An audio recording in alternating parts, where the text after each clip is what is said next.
Am I the whole? Dad told me he feels haunted by my mom, and in response I told him he deserved it for letting his wife replace her for him and my sister. My mom got really sick after she had my sister, 12. She really struggled and had no energy, got headaches, complained about aches and stuff. Turns out she had a blood clot, and it killed her before they found out what was going on. I, 22, was 10 at the time, and it wasn't easy to lose her like that. 2.5 years later, my dad met Bree, and they got married when my sister was 4, and once they were married, Bree adopted my sister.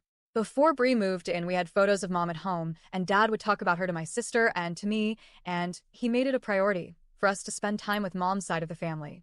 Once Bree moved in, that stopped. I still saw the maternal side of our family, and I hoarded photos of mom in my room. But it was like Bree moving in suddenly meant mom was an out-of-bounds topic, and I got shut down any time I tried to mention her. Bree would get pissed at me while dad would pull me aside and suggest I should be more sensitive to Bree's feelings. He told me she didn't deserve to compete with mom. When Bree adopted my sister, I felt a lot of ways about it. None of them positive. I said nothing because it wasn't up to me, and at least she didn't try and adopt me. My dad noticed and kept trying to pull me into the family, but I kept my distance.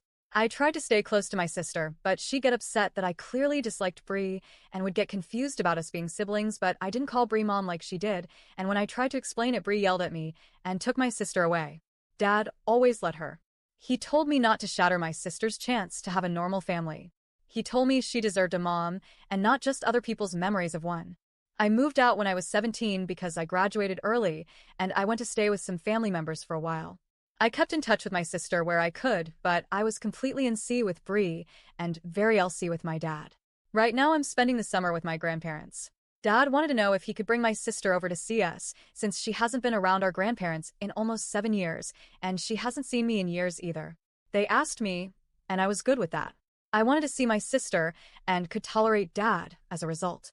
When they came over, he asked if we could talk, and he confided in me that he feels like mom's haunting him because he has all these nightmares of her and how upset she is with him. It started when my sister referred to our maternal grandparents as my grandparents, and she said her grandparents were Bree's parents. Both died before Bree, and my dad even met. Then he mentioned mom to my sister, and she told him Bree's her only mom and that my mom is different. He told me he never realized she had no concept of the fact she had a birth mom and a mom. I gave Dad shit for calling mom a birth mom and minimizing her like that, as if she gave my sister up for adoption instead of dying. Dad was like, you know what I mean, and he'd never minimize mom like that, and he loves her. I told him he had a funny way of showing that in the aftermath of her death, and then when he mentioned her haunting him again, I told him he deserved it for letting Bree replace mom. I said he made sure to move fast with Bree so my sister would call her mom, love her like a mom, and so our mom would be a non-concept to her. He told me he still believed she deserved the chance to have a mom. I said he basically erased and replaced moms, so he shouldn't cry to me about it. I left our talk to spend time with my sister, and it was uncomfortable because she didn't want to be around strangers even if they were my grandparents. She said they weren't hers, and I don't like her mom, so she doesn't want to spend time with me. My grandparents told Dad it might be better they go home since he wasn't helping her to understand, and we couldn't get through to her. Then I got a long text from Dad about the things I said being insensitive, and even if he's made a lot of mistakes, I'm an ass for wanting to deny him another wife and my sister the chance to have a mom in her life. I didn't reply. Still haven't read the whole thing either. But I'm wanting to ask, am I the a-hole?